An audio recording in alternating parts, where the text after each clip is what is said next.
ଦେଖନ୍ତୁ ହାତୀ ମୃତ ହେଇଛି, କିନ୍ତୁ ଏଠି ଇଲେକ୍ଟ୍ରିକ୍ ଡିପାର୍ଟମେଣ୍ଟର ସମ୍ପୂର୍ଣ୍ଣ ଅବହେଳା।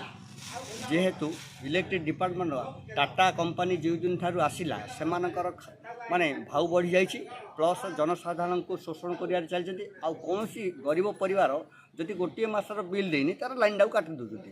କିନ୍ତୁ ଲୋକେ ବାରମ୍ବାର ଇଲେକ୍ଟ୍ରିକ୍ ଡିପାର୍ଟମେଣ୍ଟରେ ଆପତ୍ତି ଅଭିଯୋଗ କରିବା ସତ୍ତ୍ୱେ ଯେହେତୁ ବନ୍ୟଜନ୍ତୁଙ୍କୁ ସୁରକ୍ଷା ଦେବା ଆଇନ ଅନୁସାରେ ଇଲେକ୍ଟ୍ରିକୁ ସଜାଗ ରହିବା ଦରକାର। ଯେହେତୁ ଜୀବନ ଜୀବିକା ଉପରେ ବାଧକ ସୃଷ୍ଟି ହେଉଛି, ମୃତ୍ୟୁ ବୋଲି ପ୍ରତିଦିନ ଘଟଣା ବାହାରୁଛି। ଏହାପରେ ଇଲେକ୍ଟ୍ରିକ୍ ଡିପାର୍ଟମେଣ୍ଟ କୌଣସି ପ୍ରକାର ପଦକ୍ଷେପ ନେଇନାହାନ୍ତି କିମ୍ବା ସଜାଗ ରହିନାହାନ୍ତି, ଯାହାଫଳରେ ହାତୀ ମୃତ୍ୟୁ ଘଟିଛି। ବାରହା ଉପଦ୍ରବ ଆଉ ହାତୀ ଉପଦ୍ରବ ଦ୍ୱାରା ଏ ଅଞ୍ଚଳ ସାନଖେମୁଣ୍ଡି ଅଞ୍ଚଳର ଶହ ଶହ ଏକର ଜମି ନଷ୍ଟ ହୋଇଛି, ଯେଉଁଟାକି ଫରେଷ୍ଟ ଡିପାର୍ଟମେଣ୍ଟରେ ହଜାର ହଜାର ଆବେଦନକାରୀ ତା'ର ଫସଲ କ୍ଷତି ପାଇଁ ଆବେଦନ କରୁଛନ୍ତି ଦରଖାସ୍ତ। କିନ୍ତୁ ଫରେଷ୍ଟ ଡିପାର୍ଟମେଣ୍ଟ ତା'ର କର୍ତ୍ତବ୍ୟ ଉପରେ ଅବହେଳା କରିଛି, ଆଉ ଯାହାଫଳରେ କି ଏ ହାତୀ ମୃତ୍ୟୁ ଘଟିଛି। ମୁଁ ଅନୁଭବ କରୁଛି ଯେ ତା'ର ଫସଲ କ୍ଷତି ଯେଉଁମାନେ ପ୍ରକୃତ ଫସଲ କ୍ଷତି କି କୌଣସି ଏ ପ୍ରକାର ବ୍ୟବସ୍ଥା କରିଛନ୍ତି, ଏଇ ଭିତରେ ଏଇ ଦୁଇ ଜଣ ଲୋକ ନାହାନ୍ତି। ଏମାନେ ହେଉଛନ୍ତି ନିରୀହ ଲୋକ, ଆଉ ନିରୀହ ଲୋକକୁ ଜାଣିଶୁଣି department forest department electric department ଫସାଇଛନ୍ତି। ଆଲୋଚନା ପାତ୍ର ଗଙ୍ଗାପୁର ଗ୍ରାମ ପଞ୍ଚାୟତର ଜିଲ୍ଲା ପରିଷଦଙ୍କ ପ୍ରତିନିଧି ଏବଂ ସ୍ଥାନୀୟ ବାସିନ୍ଦା।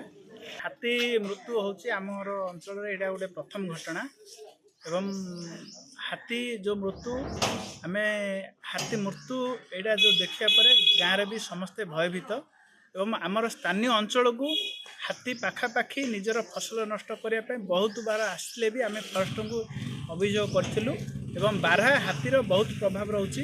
ଆମେ ବାରମ୍ବାର ଫରେଷ୍ଟ ଡିପାର୍ଟମେଣ୍ଟ ରେଞ୍ଜରଙ୍କୁ ଅଭିଯୋଗ କଲା ସତ୍ତ୍ୱେ ବି ଆର କିଛି ଦାୟିତ୍ୱ ସେମାନଙ୍କର କିଛି ରହୁନାହିଁ ଏବଂ ସେମାନେ ଖାଲି ଆସୁଛନ୍ତି ଗୋଟେ ଦୁଇଟା ଗାଡ଼ିରେ ବୁଲି ଦେଉଛନ୍ତି, ଆମେ ହାତୀ ପାଇଁ ସୁରକ୍ଷା ପାଇଁ ଆସୁଛନ୍ତି କହୁଛନ୍ତି।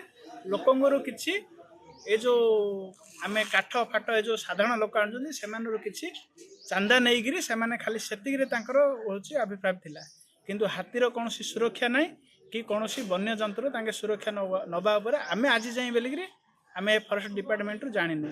ଏବେ ଯାହା ଡିପାର୍ଟମେଣ୍ଟ କରୁଛି ସମ୍ପୂର୍ଣ୍ଣ ଅସୁରକ୍ଷିତ କରୁଛି।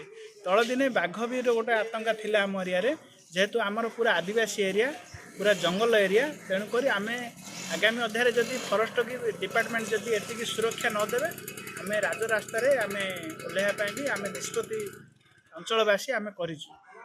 ସମ୍ପୂର୍ଣ୍ଣ ଦୋଷୀ ବୋଲିକି ଆମେ ତ ବି କିଏ କହିପାରିବ ନାହିଁ, କିନ୍ତୁ ଯାହା ବିଦ୍ୟୁତ ସଂସ୍ପର୍ଶରେ ହାତୀ ମୃତ୍ୟୁ ବୋଲିକିରି ଯାହା ତାଙ୍କର ପୋଷ୍ଟମର୍ଟମ ରିପୋର୍ଟରୁ ଆସିଛି, ହୁଏତ ବିଦ୍ୟୁତ କେଉଁଠି କଟିକି ହୋଇଥାଏ, ଏଇଟା ବି ବିଦ୍ୟୁତ ବିଭାଗର ବି ସମ୍ପୂର୍ଣ୍ଣ ଗୋଟିଏ ଦାୟୀ ଥିଲା। ବିଦ୍ୟୁତ ବିଭାଗ କି ମୁଁ ଥରେ ଦୁଇ ଥର ଅଭିଯୋଗ କରିଥିଲି, ସାର୍ ଟିକେ ହାତୀ ଫାତୀ ଆତଙ୍କ ହେଉଛି, ଆପଣ ଟିକେ ସଜାଗ ରୁହନ୍ତୁ ବୋଲି ବି ମୁଁ ଥରେ ଲିଖିତ ଆକାରରେ ନଦେଲେ ବି ମୁଁ ମୋ ମାଧ୍ୟମରେ କହିଥିଲି। ହୁଏତ ସେଇଟା ତାଙ୍କର ତଦନ୍ତ ରିପୋର୍ଟରୁ ବିଦ୍ୟୁତ ବିଭାଗ ବି ହେଇଥାଇପାରେ ବୋଲି ଆଶା କରୁଛୁ, କିନ୍ତୁ ସମ୍ପୂର୍ଣ୍ଣ ଦାୟୀ ସେ ଲୋକ ନାହିଁ ବୋଲି ଆମେ ଆଶା କରୁଛୁ। ବିଛା ଯିବାର ତ ସମ୍ପୂର୍ଣ୍ଣ ଆମେ ସେଇଟା ସମ୍ପୂର୍ଣ୍ଣ ଜାଣିନାହୁଁ, କିନ୍ତୁ ତାର ବିଛା ଯାଇଛି ବୋଲିକି ଯାହା ତାଙ୍କର ତଦନ୍ତରୁ କହୁଛନ୍ତି, କିନ୍ତୁ ତାର ବିଛା ଯିବାର ଆମେ ସମ୍ପୂର୍ଣ୍ଣ ଜାଣିନୁ। କିନ୍ତୁ ହାତୀର ଆତଙ୍କ ଯେତେବେଳେ ବେଶୀ ରହୁଛି ଫରେଷ୍ଟ ଡିପାର୍ଟମେଣ୍ଟ ସଜାଗ ରହିବା ଦରକାର ଥିଲା। ହାତୀର ଆତଙ୍କ ଉପରେ ତାଙ୍କେ ସମ୍ପୂର୍ଣ୍ଣ ଗୋଟେ ତାଙ୍କ ଟିମ୍ ଗଠନ କରିକି ତାହାକୁ ସୁରକ୍ଷା କରିବାର ସମ୍ପୂର୍ଣ୍ଣ ତାଙ୍କର ଦାୟିତ୍ୱ ଥିଲା।